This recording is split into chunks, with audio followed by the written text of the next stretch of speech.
चक्रधर महाराजांचा भक्ती मार्ग आणि आमच्या परंपरेला अशा थोर विभूत्वानी व्यक्तिमत्वांनी आजपर्यंत ही ईश्वर धुरा सांभाळलेली आहे आणि असं जुनं व्यक्तिमत्व आज पंथातून निघून जात आहे आणि याचं दुःख सर्व पंथालाच आहे।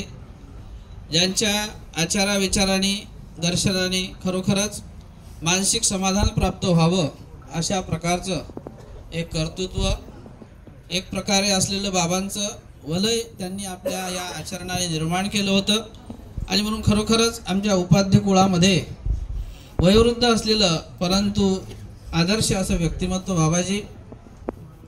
आमच्या कैवल्यवासी रणाईचे येथील श्री गुरुजींचा बाबांचा दोन्ही गुरुजींचा अत्यंतिक स्नेहाचा संबंध त्यांच्या कार्यकाळात प्रतिष्ठेवर असताना अनेक त्यांच्याकडे असलेलं श्री प्रभूचं वंदन त्या माध्यमातून खिचपुरी महोत्सव सुद्धा संपन्न केलेत।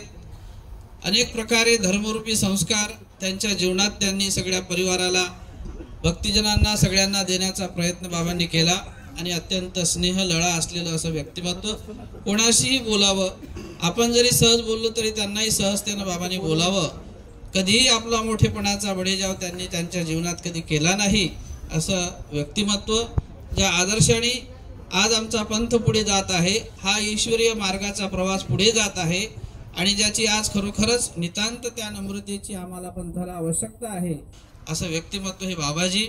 बाबांना या जाण्यामुळं जे काही आम्हाला सुद्धा त्या बाबांच्या जाण्यामुळे एक मानसिक दुःख झालेलं आहे। पातुरकर परिवारामध्ये आम्ही सर्वजण या उपाध्य कुळातील साधनवंत त्याचप्रमाणे वर्धनस्थ कुळातील असलेले आमचे सर्वच साधनवंत आम्ही या पातुरकर कुळामध्ये सर्व दुःखात सहभागी आहोत। सगळ्यांच्या वतीनं आम्ही या ठिकाणी भावपूर्ण हे शब्द सुमनांजली साधनदात्याच्या श्रीचरणी समर्पित करतो।